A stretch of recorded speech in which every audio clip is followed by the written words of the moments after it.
Pues este fue instituido en el principio mismo de la creación. Por esto mismo, antes de explicar en qué consiste el adulterio y los alcances de este mandamiento, se deben considerar los principios bíblicos del matrimonio. Por eso los invito a que abran la escritura en Éxodo 20 y volvamos a donde se encuentra este mandamiento. Éxodo 20, versículo 14. Y si ya lo tenemos, entonces vamos a darle lectura a este versículo del capítulo 20. Éxodo 20, 14. Dice así, todos leemos: no cometerás adulterio. Una vez más, para darle lugar a los que se nos atrasaron. ¿Ya? ¿Todos? No cometerás adulterio. Vamos a orar. Nuestro buen Dios, Señor y Rey, nuestro Padre amoroso, te damos gracias por concedernos una vez más en esta tarde, en la comunión de los santos, poder escuchar tu poderoso evangelio, bálsamo que reconforta nuestros corazones, pero a la vez luz que le da norte y guía a cada una de nuestras acciones. Te rogamos, Señor, que al ser proclamada tu poderosa palabra, en tu gracia infinita, tu Espíritu Santo haga la obra en nuestros corazones, de tal manera que no seamos solamente oidores, sino hacedores de tu palabra. Que tu Espíritu Santo nos mueva no solo al conocimiento de tu palabra, sino al entendimiento de la misma, y por consiguiente, el hacer de tu voluntad, tal como lo hemos escuchado. Señor, pero esto no podrá ser efectivo en nuestras vidas, si en tu gracia misericordiosa, tú no abres nuestros corazones con el poder de tu Espíritu Santo, para que seamos edificados, exhortados y consolados con tus maravillosas promesas. En Jesús oramos. Amén. ¿Por qué tomamos este tema del matrimonio? ¿No sería más bien este un asunto de la moral? ¿No sería más bien este un asunto de la ética? La primera respuesta es no. Si lo hacemos, en primer lugar, es por mandamiento expreso de Dios. Y también por mandamiento expreso de nuestro Señor Jesucristo. Antes de su ascensión, a sus discípulos los mandó: id y predicad por todo el mundo, bautizándolos en el nombre del Padre, del Hijo y del Espíritu Santo. Y en el versículo 20 del capítulo 28 de Mateo dice: enseñándoles que guarden todas estas cosas que os he enseñado. Esa es la sublime tarea de una iglesia: enseñar a su pueblo a andar en los caminos del Señor. Lo he mencionado muchas veces y lo seguiré repitiendo. Me gusta mucho el subtítulo que le puso el expositor de los 10 mandamientos, Duma, a la explicación que hizo. Los 10 mandamientos, un manual para la vida. ¿Por qué no dejamos esto en manos de la ética o de la moral? Porque son principios no cristianos. Tienen una carga no cristiana, que al fin de cuentas, sus principios morales o éticos vienen siendo relativos, en contraposición a los principios absolutos de la palabra, que en realidad moral y ética son sinónimos. Moral, decíamos, es latín y ética es griego, pero el término bíblico es kadosh, santidad. Eso es lo que pide el Señor de nosotros. ¿Y qué significa vivir en santidad? Vivir en santidad es vivir haciendo la total y completa voluntad de nuestro Dios en todos los aspectos de nuestras vidas, todos los días, a cada minuto y a cada segundo. Eso significa vivir en santidad. Peso justo, balanza justa. Trabajo, descanso, etc. La totalidad de nuestras vidas, viviéndolas bajo la luz y la dirección de la poderosa palabra, es vivir en santidad. Si la Escritura entonces nos marca aquí hablar de este tema, entonces nosotros no podemos rehusarlo. Porque nosotros tenemos la respuesta, no de mutuo propio, sino la respuesta que nos da la palabra de Dios. Y nosotros estamos llamados a darlo. Para hablar del matrimonio, hemos iniciado la exposición de la Confesión de Fe de Westminster, si recuerdan, en mi última participación aquí, en su capítulo 24. Y ya hemos estudiado la primera sección, ¿recordarán? El matrimonio ha de ser entre un hombre y una mujer. Aquí de inmediato, hermanos, ya nos estamos poniendo en contraposición con el mundo. Y además, decíamos, no es lícito para un hombre tener más de una esposa, que hoy es ya tan común.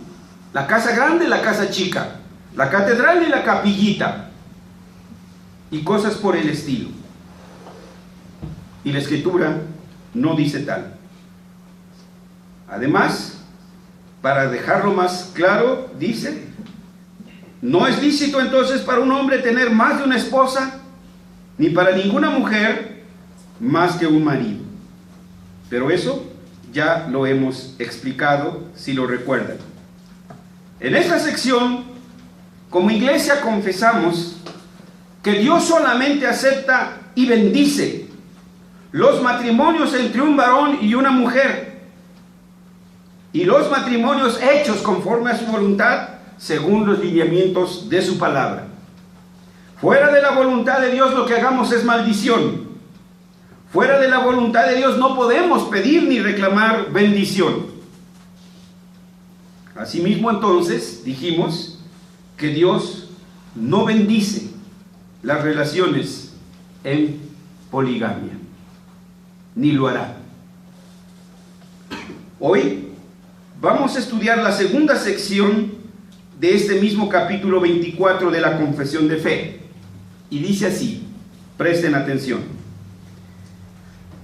La Confesión de Fe de Westminster, en su sección segunda del capítulo 24, dice: el matrimonio fue instituido para la ayuda mutua del esposo y de la esposa. 2.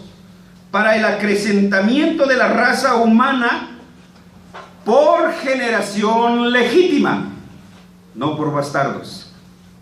Es fuerte, pero así es la palabra. 3.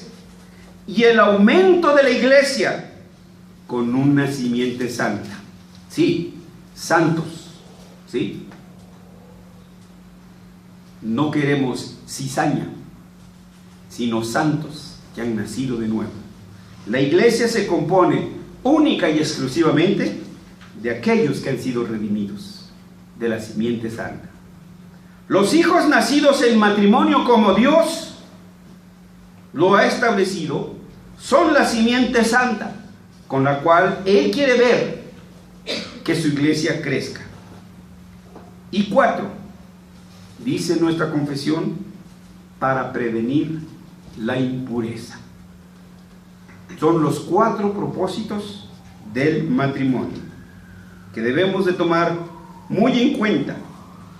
Los que ahora ya somos matrimonio, los que en el futuro pudieran serlo, tengan esto presente. Vamos a nuestro primer punto. El matrimonio fue instituido por Dios en primer lugar para la ayuda mutua del esposo y de la esposa. Calvino, en una de sus partes de su obra máxima, La institución de la religión cristiana, menciona: por eso Dios nos hizo débiles para apoyarnos en las virtudes de nuestros hermanos. Ningún varón puede decir que es autosuficiente que no necesita de la mujer, y viceversa. Que ninguna mujer se atreva a decir: ¿para qué quiero a los hombres? Son puros problemas, gritones y mandones y ni hacen nada. Porque entonces nos tenemos que poner en la disyuntiva, o decirle de plano: Dios, te equivocaste, ¿sí? Mira, no sabes hacer las cosas bien, me tocó uno defectuoso.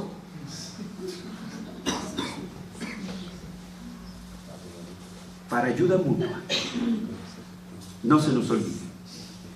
Pero esto debemos de tomarlo de su contexto escritural, porque como dice la escritura, no es bueno que el hombre esté solo, le haré ayuda idónea. Entonces lo interpretamos de inmediato así, que la mujer es la asistente del varón, que es la secretaria, su bastón o su bordón. Y este no es el sentido de la escritura. Eso debemos de entenderlo. Cuando en la escritura leemos: hagamos al hombre a nuestra imagen, conforme a nuestra semejanza, y señoree en los peces del mar, en las aves de los cielos, en las bestias, en toda la tierra, en todo animal que se arrastra sobre la tierra. Tómese nota. Está aquí el decreto de creación. Está el consejo trinitario, el Padre, el Hijo y el Espíritu Santo. Y entre ellos en ese concilio dicen: vamos a hacer el hombre. Y la palabra que encontramos ahí es Adam.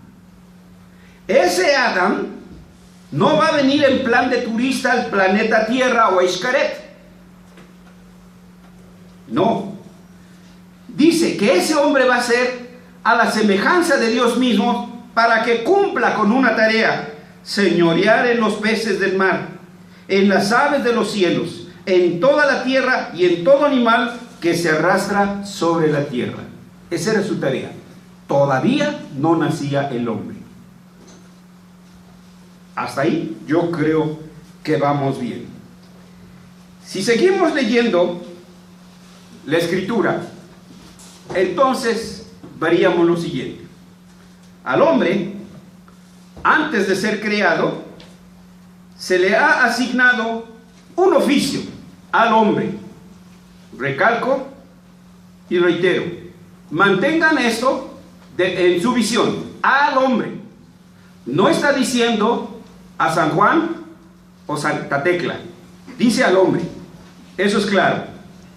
Al hombre, antes de ser creado, se le ha asignado un oficio, y ese oficio es presidir el gobierno y la dirección de todo lo que ha sido creado. Está bajo nuestra responsabilidad los inmensos bosques, la fauna, la flora, los ríos. Todo está bajo nuestra responsabilidad. Nosotros tenemos la ineludible tarea de cuidar el ecos, nuestra casa, que Dios nos ha dado, la creación.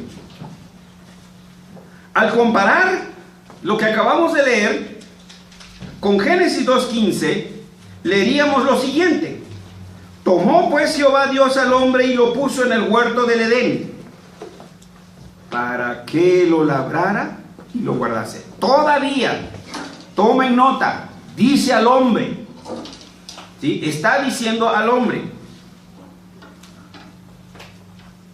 Tomó al hombre como tal, Adán, y lo puso en el huerto del Edén, para que lo labrara y lo guardara, para que trabaje.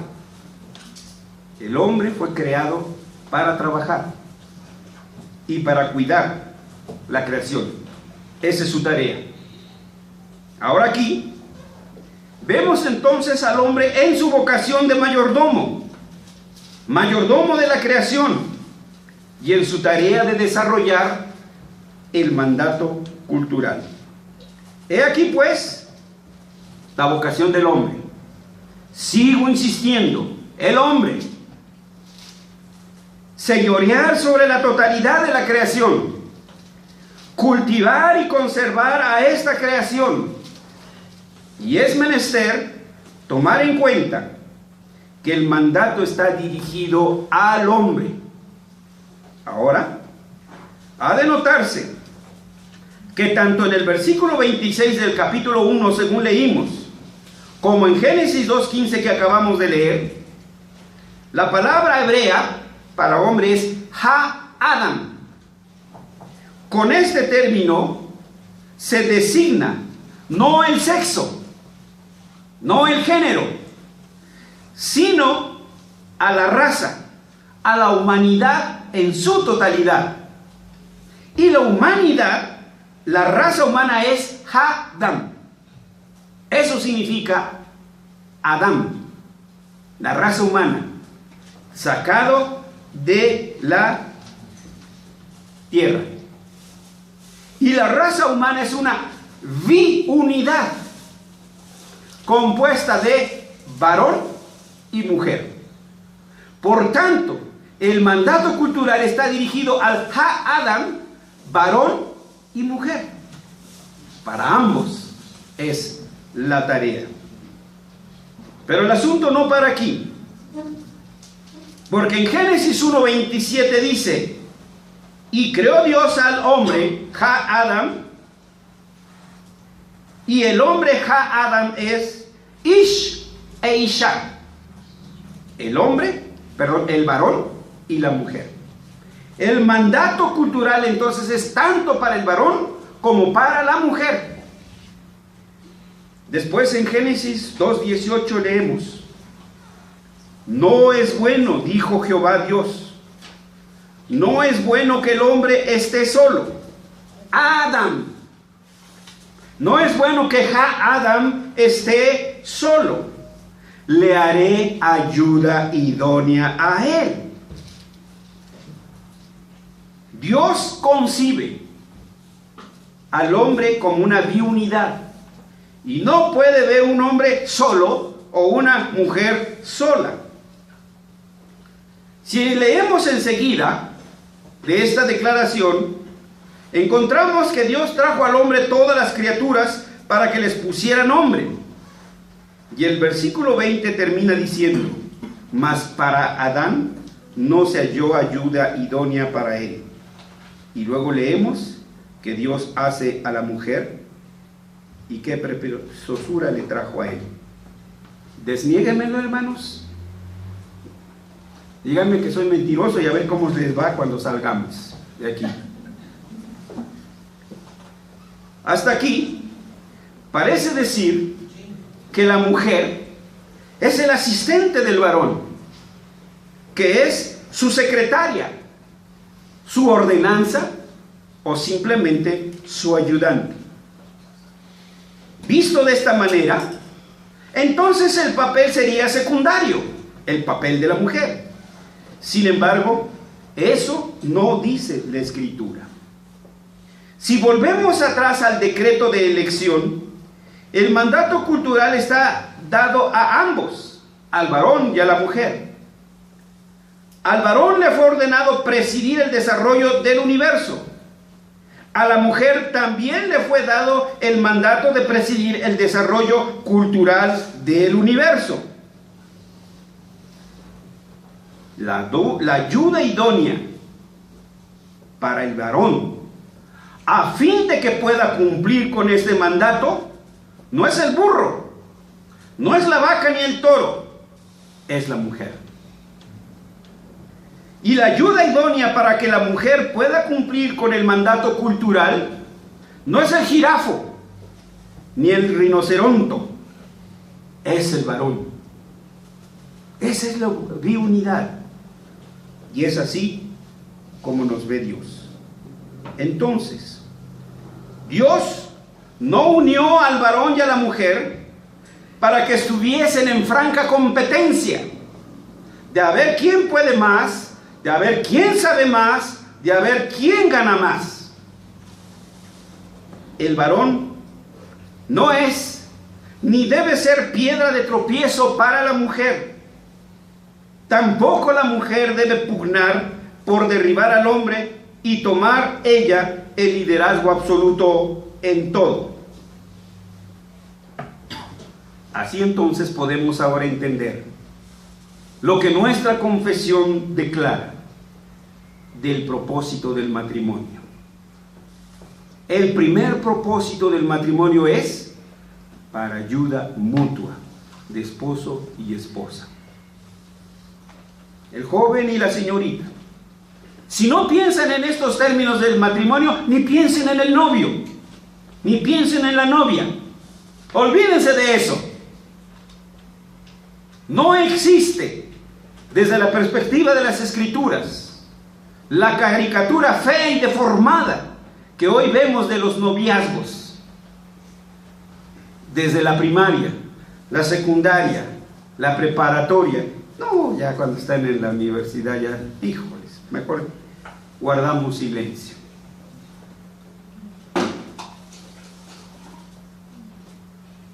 Pero también escuchamos en la confesión de fe que hay otro propósito para el matrimonio. El segundo propósito es para crecimiento de la raza humana. Pero el mundo lo ve distinto. No, ya somos muchos, les tenemos que dar de tragar y luego les tenemos que compartir nuestra torta, nuestros tacos. No, ya son muchos. ¿A quién le vamos a hacer caso? ¿A Dios y su palabra? ¿O a nuestras experiencias? ¿A nuestros sentimientos? Es la palabra, la primera que tenemos que oír. Y entonces ajustarnos a la palabra de la percepción que tenemos por causa de las enseñanzas del mundo respecto del matrimonio.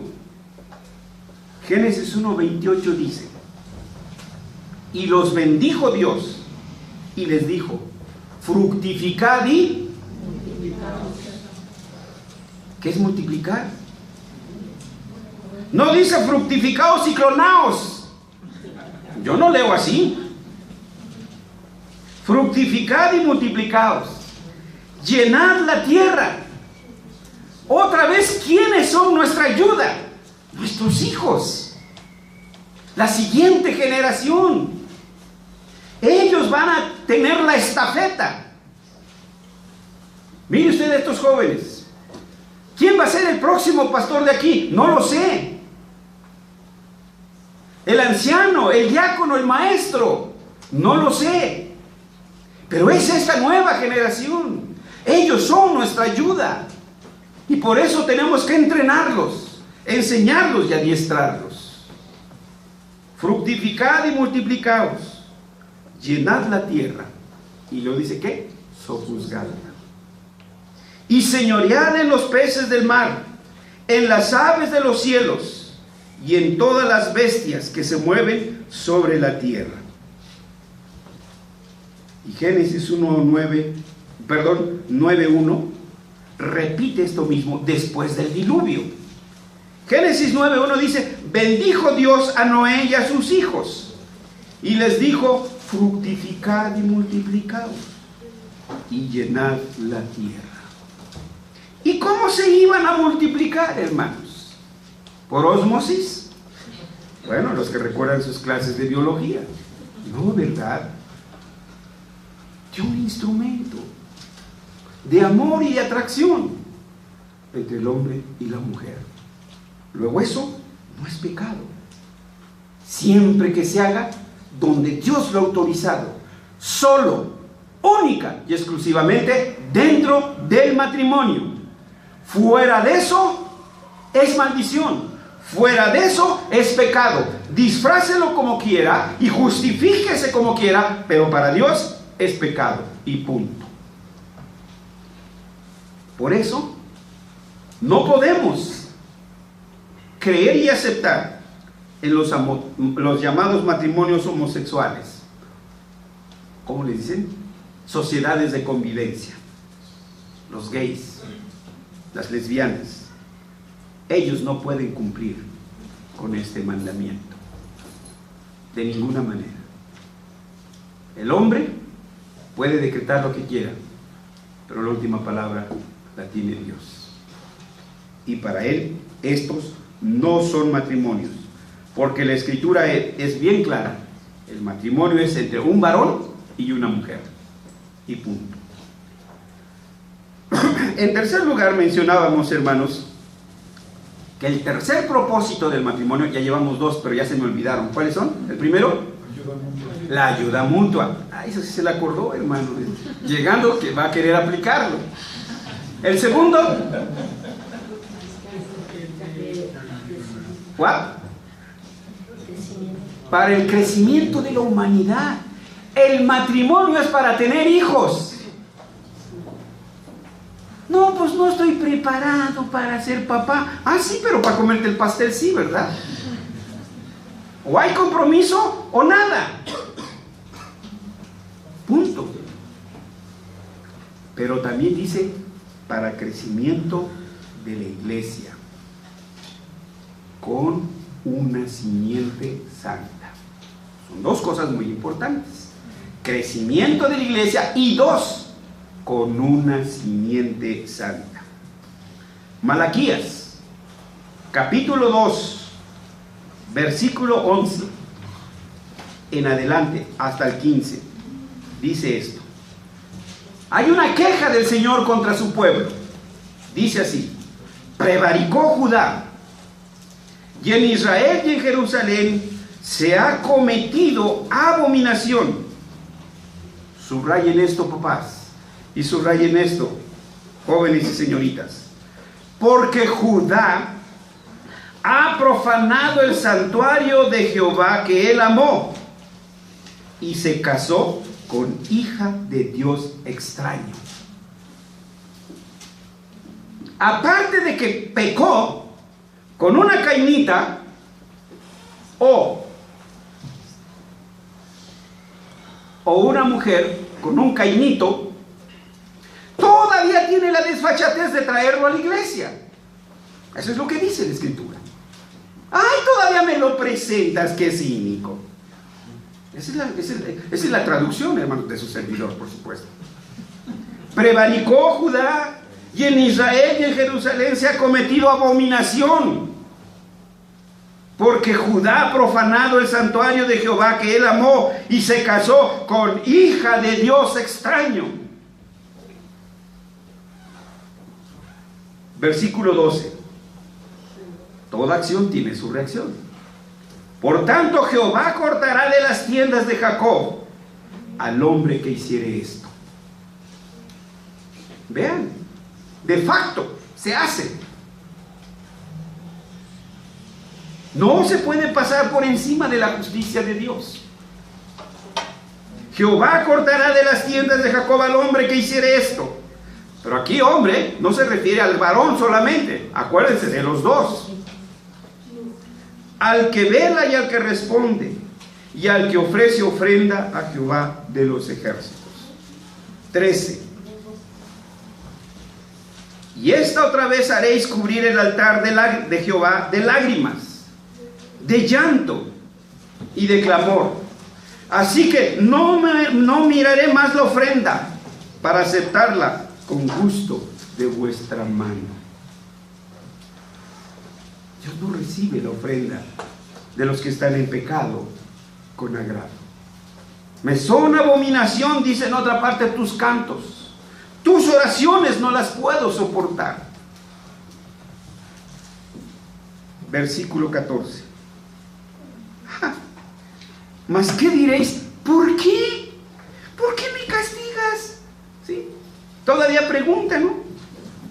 Porque a Jehová ha atestiguado entre ti y la mujer de tu juventud. Ahora se refiere a nosotros los adultos. Contra la cual ha sido desleal, para aceptarla con gusto de vuestra... Perdón, por la cual ha sido desleal, siendo ella tu compañera y la mujer de tu pacto. ¿Qué habían hecho? Esos varones habían abandonado a su mujer y ahora se habían ido tras de otra araña. 15. ¿No hizo Él, se refiere a Dios, no hizo Él uno, habiendo en Él abundancia de espíritu? Está reclamando imagen de quién eres tú. Tú eres imagen de Dios. Tú no eres perro para que andes dejando perritos por donde quiera. Es lo que está diciendo. ¿No hizo Él uno, habiendo en Él abundancia de espíritu? ¿Y por qué uno? ¿Por qué dice la Escritura que no son ya más dos, sino qué? Sino uno. Ahora vean lo que dice. Porque buscaba una descendencia para Dios. Dios quiere descendencia santa de los matrimonios santos para la iglesia. Que la iglesia crezca con hijos santos, no con bastardos. Guardaos pues, sigue diciendo Malaquías, en vuestro espíritu, no seáis desleales con la mujer de vuestra juventud.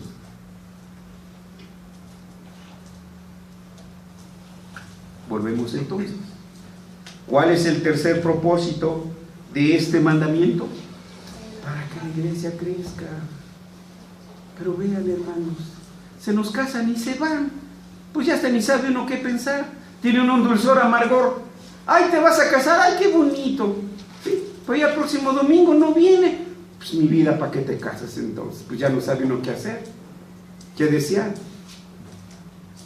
Pues vean, la iglesia tiene que crecer también a través de la generación de los hijos habidos en la santidad del matrimonio. Ya llevamos 3 propósitos. Primero, para ayuda mutua. Segundo,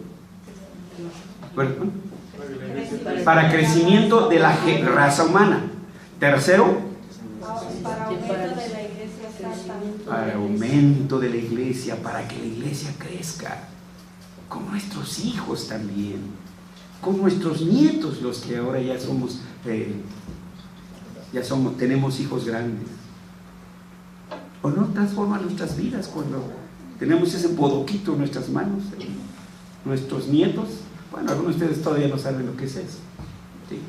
Pero los que ya sabemos, hermanos, ¿sí?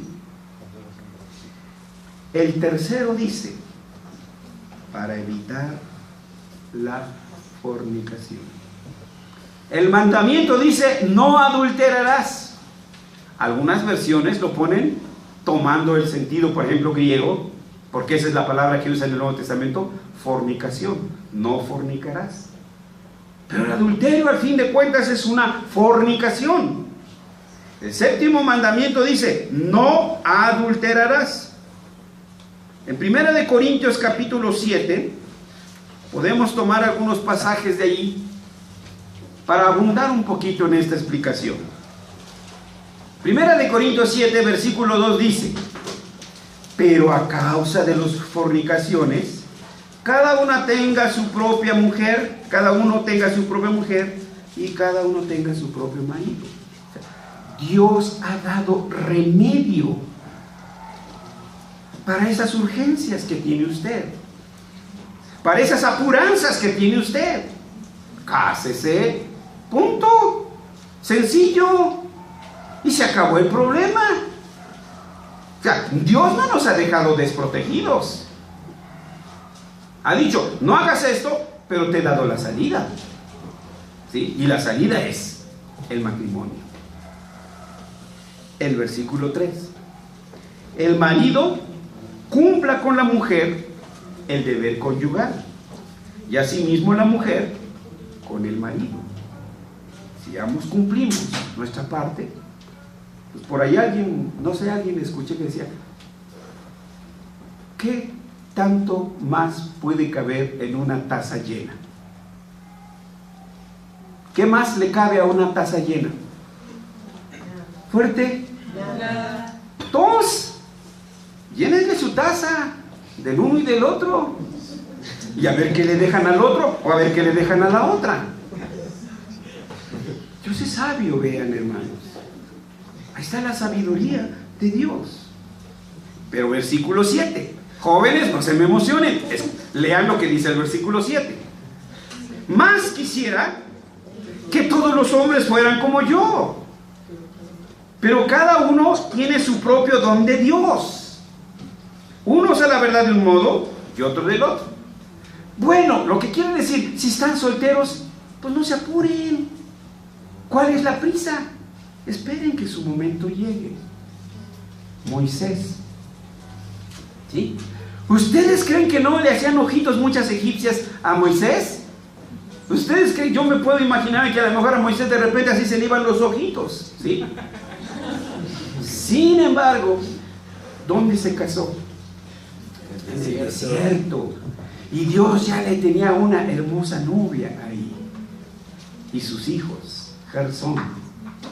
Y el otro que se me olvidó su nombre ahorita. ¿Ven? Dios. Dice Proverbios que del padre son herencia, pero la mujer prudente, ¿de quién? Don de Dios. ¿No podemos ver el don que Dios nos ha dado a los hombres? Vean, allá están sus dones. Allá está mi doña, el don. Y cada uno de nosotros, las mujeres, vean su don. Ahí está su don. ¿Sí? Entonces vean, hermanos, es Dios quien lo da. Pero dice, cada uno tiene su propio don, unos a la verdad de un modo, otros de otro. Versículo 8. Digo pues a los solteros. ¿Digo nombres o nada más ahí lo dejo? Ahí lo dejo, ¿verdad? No digo nombres. Digo pues a los solteros y a las viudas, que bueno fuera quedarse como yo. No hay problema. Pero, versículo 9, pero si no tienen don de continencia, cásense. Pues mejor es casarse que estarse quemando. Entonces Dios ha dado junto con ello, junto con el mandamiento, el remedio. Entonces, hay 4 propósitos del matrimonio según nuestra confesión y que ya hemos mencionado. 1, para ayuda mutua. 2, para crecimiento de la raza humana. 3, para el crecimiento de la iglesia con una simiente santa. Y 4, para prevenir la impureza o la fornicación, como dice. ¿Qué podemos concluir de todo esto? El 7º mandamiento dice, no adulterarás. Debe quedar claro para nosotros a través de lo que hemos estudiado esta mañana, que Dios no prohíbe las relaciones íntimas entre varón y mujer, pero sí las enmarca dentro del vínculo del matrimonio, el cual Dios instituyó como un remedio para la fornicación. Dios manda, tengámoslo presente, Dios manda a los solteros y a las viudas que si tienen apuraciones y urgencias, que se casen. Pues es mejor que se casen que pecar de fornicación. Pero Pablo mismo en esta carta dice, cásense en el Señor. Es decir, tiene que ser cristiano, tiene que ser cristiano. Y este será el siguiente tema, Dios mediante. Dios manda a los que viven en matrimonio que no sean desleales a sus respectivos cónyuges, pero a la vez manda a cada uno que cumpla con sus deberes matrimoniales para que no exponga la santidad del hecho matrimonial. Y por último, a los padres, los que estamos aquí, y las iglesias como instituciones, la exhortación es que instruyamos a nuestros hijos, que instruyamos a nuestros jóvenes. Hay que decirles que no existe el noviazgo sin el compromiso de un matrimonio a corto o mediano plazo. Que no les vaya a pasar lo que el pato Donald y Daisy, ¿sí? Nunca se casaron. Bueno, el culpable fue Walt Disney, ¿no? Nunca los casó. Y entonces, si no están dispuestos a cumplir con esto, jóvenes, Agua que no has de beber, déjala correr. Seamos fieles entonces, hermanos, a la palabra de Dios. Y tengamos entonces en santidad el matrimonio. Instruyamos a nuestros hijos acerca del matrimonio. Eso es nuestro deber como padres. Oremos.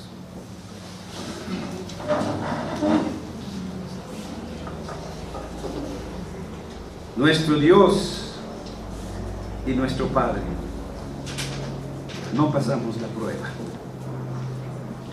Al escuchar tu palabra ha quedado al descubierto nuestras debilidades, nuestras imperfecciones.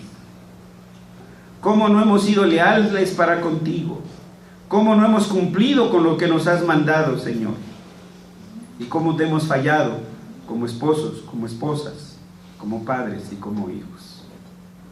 Solo tu gracia y solo tu misericordia nos mantiene aquí.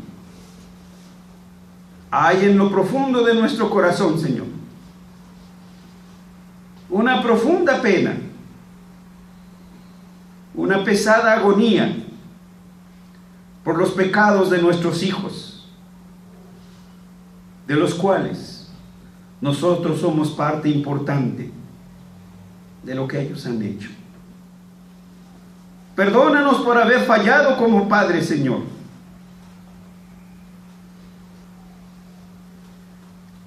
Solo te pedimos,